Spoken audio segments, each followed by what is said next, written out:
Hello students, welcome back to my YouTube channel. I hope you all are doing well. So students, आज हम BPSE 145 unit 5 को discuss करेंगे special provisions for the north east India. इसमें हम 4 topic cover करेंगे। सबसे first introduction, second excluded and partially excluded areas, third crown colony and last special provinces. तो सबसे पहले हम इसके इंट्रोडक्शन की बात करते हैं। देखो, इंडिया में बहुत सारे रीजन्स हैं, ठीक है, मतलब रीजन्स इन द सेंस बहुत सारी स्टेट्स हैं जिनका क्या है, डिफरेंट लेवल ऑफ डेवलपमेंट है। ठीक है, देखो हम डेवलपमेंट सिर्फ इकोनॉमिक डेवलपमेंट को काउंट नहीं करते, हम ओवरऑल डेवलपमेंट को देखते हैं।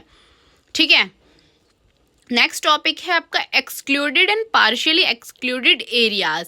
देखो, जो हमारा कॉलोनियल इंडिया है, ठीक है, जिसमें कि आपका एक्ट है 1935, वो स्पेशली बेस्ड है एक्सक्लूडेड और पार्शियली एक्सक्लूडेड एरियाज के लिए। ठीक है, मतलब कि बेसिकली डेमोग्राफिक कॉम्पोजिशन के लिए और एडमिनिस्ट्रेशन के लिए बनाया गया है। मतलब कि देखो, जिसमें थोड़ा उनका डेमोग्राफिक कॉम्पोजिशन लो है और एडमिनिस्ट्रेशन सिस्टम है, उसको क्लासीफाई करने के लिए बनाया गया है। तो आपके एक्सक्लूडेड एरियाज होते हैं जहाँ पे कि भाई जो अथॉरिटी होती है, ठीक है, लेजिस्लेचर अथॉरिटी जो होती है वो बहुत ही कम होती है, मतलब बिल्कुल ही ना के बराबर होती है। उसमें जो गवर्नमेंट होती है उसके पास स्पेशल पावर्स होती हैं, जो कि क्या है, आपके एडमिनिस्ट्रेशन को चलाती है डायरेक्टली। ठीक है, जैसे आप एग्जांपल दे सकते हो असम का।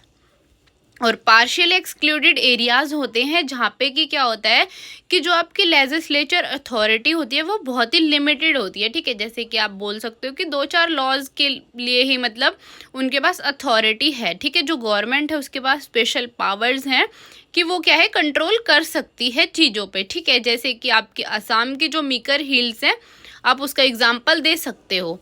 ठीक है, तो मतलब देखो, जो आपके एक्सक्लूडेड एरियाज है उसमें जो आपकी लेजिस्लेचर अथॉरिटी है वो बिल्कुल ना के बराबर होती है। जो गवर्नमेंट होती है उसके पास स्पेशल पावर्स होते हैं कंट्रोल करने के लिए। ठीक है, डायरेक्टली वो एडमिनिस्ट्रेशन को कंट्रोल कर सकती है। और जो आपके पार्शियली एक्सक्लूडेड एरियाज होते हैं उसमें जो अथॉरिटी होती है, ठीक है, मतलब कि जो आपकी लेजिस्लेचर अथॉरिटी होती है वो बहुत ही लिमिटेड होती है। ठीक है, जो गवर्नमेंट होती है उसके पास स्पेशल पावर्स होती हैं कि वो क्या है, उन एरियाज़ को कंट्रोल कर सकती है। जैसे कि आपकी जो मीकर हिल्स हैं, आप उनका एग्जाम्पल दे सकते हो। नेक्स्ट टॉपिक है आपका क्राउन कॉलोनी। ठीक है, देखो क्राउन कॉलोनी जो आपकी वो है, जो आपकी ब्रिटिश गवर्नमेंट है उसने इंट्रोड्यूस किया था। ठीक है, देखो क्राउन कॉलोनी होता है कि जहाँ पे जो हमारा ब्रिटिश है, ब्रिटिश रूल है, वो डायरेक्टली क्या है, गवर्नमेंट को चलाता है। मतलब कि भाई क्राउन कॉलोनी में आपकी गवर्नमेंट का कोई रोल ही नहीं होता। ठीक है, वहाँ पे एक मोनार्की होता है, राजा महाराजा आप बोल सकते हो, वही के आपके पूरे सिस्टम को चलाते हैं।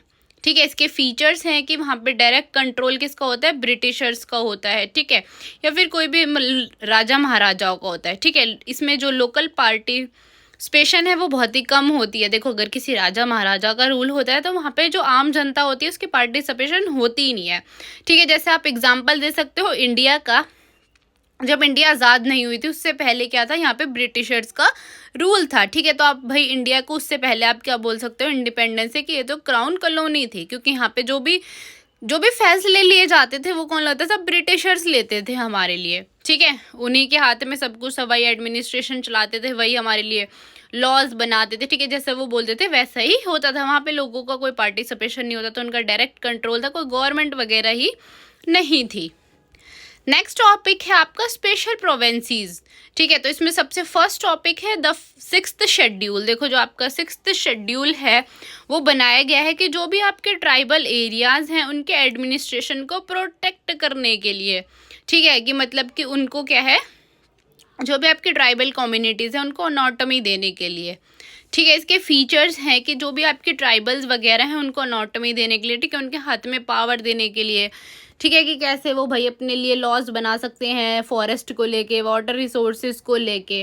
ठीक है, उनका मतलब गवर्नमेंट से कुछ खास कनेक्शन नहीं है, उनकी खुद की गवर्नमेंट है, वो खुद अपने लिए रूल्स बनाते हैं। ठीक है, इसकी इम्पोर्टेंस है कि भाई जो हमारे ट्राइबल कम्युनिटीज़ हैं वो प्रोटेक्ट रहें। ठीक है, वो खुद ही अपने लिए ज़्यादा बेहतर जानते हैं, तो वो खुद ही अपने लिए क्या है, रूल बनाए। ठीक है, और ये स्पेशली है पीस को, मतलब जो भी रीजन या जो भी स्टेट है उसके पीस को मेंटेन करने के लिए, क्योंकि देखो उनकी प्रॉब्लम्स जो है वो सिर्फ वही लोग जानते हैं। ठीक है, जो हमारे ट्राइबल ग्रुप्स हैं वही अपनी प्रॉब्लम्स को जानते हैं, ठीक है, तो वो अपने लिए क्या है ज़्यादा अच्छे लॉज बना सकते हैं, ठीक है, अपने अपने कल्चर को प्रोटेक्ट कर सकते हैं, अपने ट्रेडिशन को ज़्यादा बेहतर तरीके से प्रोटेक्ट कर सकते हैं।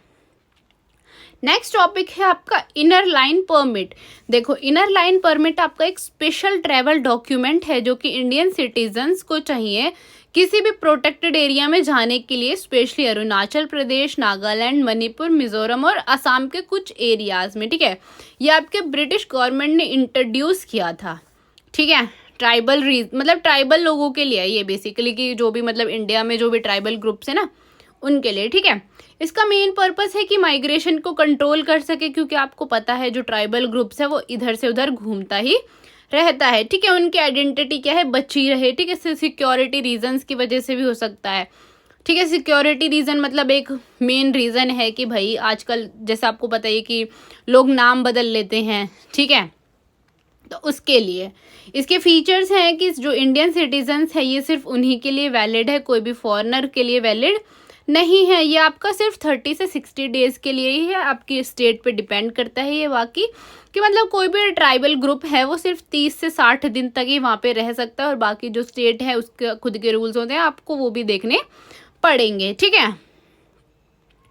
नेक्स्ट टॉपिक है आपका article 371A to 371C and article 371F to 371H। देखो, ये आर्टिकल आपके इंडियन कॉन्स्टिट्यूशन ने प्रोवाइड किए हैं, स्पेशली ऑटोनॉमी दी है नॉर्थ ईस्ट स्टेट को, ताकि उनका कल्चर, उनका ट्रेडिशन क्या है बचा रहे। तो जो आपका आर्टिकल 371A से 371C तक है वो स्पेशली आपके नागालैंड, असम और मेघालय के लिए है, ठीक है। तो आर्टिकल 371A आपके नागालैंड के लिए है। इसका मेन पर्पस है कि जो आपके ट्राइबल ग्रुप्स हैं, ठीक है, जो नागा पीपल्स हैं जो भी असम में, वो अपने कस्टम्स, अपने ट्रेडिशंस को क्या है प्रोटेक्ट करके रखे। इसके की फीचर्स हैं कि भाई वो खुद के लिए लॉ बनाए, उनकी खुद की जो ज़मीन है वो खुद ही अपने ज़मीन पे डिसाइड करे कि उनको कौन सी फसल बोनी है और कौन सी नहीं बोनी, ठीक है। जो आपका आर्टिकल 371B है वो असम के लिए है, जो भी आप उसमें इंडिजीनियस कम्युनिटी है उसके इंटरेस्ट को सेफ गार्ड करने के लिए, ठीक है, मतलब उनका वेलफेयर करने के लिए, जो भी ज़मीन वगैरह है, जो भी गवर्नमेंट वगैरह है उसके वेलफेयर के लिए है ये। और जो आपका आर्टिकल 371C है वो मेघालय के लिए है, कि भाई जो भी ट्राइबल एरियाज हैं उनको खुद की ऑटोनॉमी दे दो, आप अपने लॉज बनाओ, खुद ही गवर्नमेंट बनाओ, आपको जो करना है आप वो करो, ठीक है। और जो आपके आर्टिकल 371F से 371H तक हैं वो स्पेशली आपके प्रोविजंस जैसे सिक्किम, मिजोरम और अरुणाचल प्रदेश के लिए है। तो जो आपका आर्टिकल 371F है वो सिक्किम के लिए है, ताकि जो भी भाई उसमें वो है ट्राइबल ग्रुप्स हैं उसकी आइडेंटिटी प्रोटेक्ट रहे, उनके पास खुद की ऑटोनॉमी हो, ठीक है। इसके फीचर्स हैं कि उनके लिए भाई वो खुद ही लॉज बना ले, उनको अपने लिए बहुत ही ज़्यादा बेहतर चीज़ें पता है, वो अपने ट्रेडिशन को, अपनी गवर्नमेंट को क्या है प्रोटेक्ट कर सके।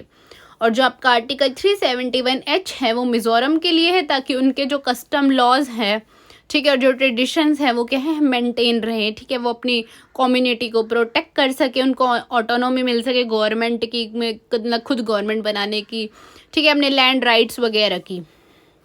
और जो आपका आर्टिकल 371H है वो आपके अरुणाचल प्रदेश के लिए है, वो पीस के लिए है, ताकि उनका पीस जो है वो बना रहे, सिक्योरिटी के लिए और डेवलपमेंट के लिए है, ठीक है। इसके फीचर्स हैं कि भाई वो अपने लिए खुद लॉज और ऑर्डर्स बना सकते हैं, ठीक है, वो लैंड प्रोटेक्शन पे फोकस करते हैं, ट्राइबल वेलफेयर पे और एडमिनिस्ट्रेशन ऑटोनॉमी पे, ठीक है।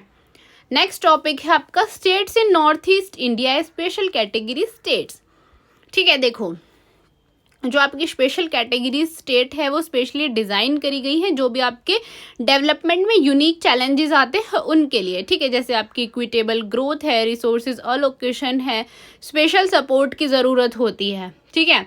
तो इसके की फीचर्स हैं कि अगर किसी को भी डेवलपमेंट प्रोजेक्ट बनाने हैं तो उसमें क्या है कि जो स्पेशल कैटेगरी स्टेट्स हैं वो पूरी आपकी हेल्प करेंगे, ठीक है, आपको फंड प्रोवाइड करेंगे, आपको टैक्सेस बताएंगे कि भाई कैसे आपको टैक्सेस देना है, ठीक है। आपके लिए बहुत सारे प्रोग्राम्स वगैरह भी बनाए जाते हैं, ठीक है। आप मेनली फोकस करोगे अपने इंफ्रास्ट्रक्चर डेवलपमेंट पे, कनेक्टिविटी पे, ठीक है। इसके रिसेंट डेवलपमेंट है जैसे कि आपका 7th सेंट्रल पे कमीशन आया था, ठीक है, जो आपका एक्ट ईस्ट पॉलिसी है वो स्पेशली उसका काम है कि वो ट्रेड को बूस्ट करेगा, आपकी कनेक्टिविटी को इंक्रीज करेगा, ठीक है। इनकी इम्पोर्टेंस है कि ये बैलेंस डेवलपमेंट को प्रमोट करते हैं, ठीक है, कि मतलब जो भी भाई चैलेंजेस वगैरह आते हैं, ठीक है, उनके लिए कि भाई ज़्यादा से ज़्यादा टूरिज़्म वगैरह पे, देखो जो हमारी स्टेट होती है वो ज़्यादा टूरिज़्म पे डिपेंड होती है, उसकी वजह से उसकी जीडीपी क्या है बहुत अच्छी इंक्रीज़ हो जाती है। ठीक है, वो अपने कल्चर को सपोर्ट करें, अपनी गवर्नमेंट को सपोर्ट करें, स्पेशली इस चीज़ के लिए बनाया गया है। ठीक है, आई होप कि आपको यूनिट समझ आई होगी। अगर फिर भी आपको कोई डाउट है तो आप मेरे से कमेंट्स में पूछ सकते हैं। And don't forget to subscribe my YouTube channel and thank you for watching.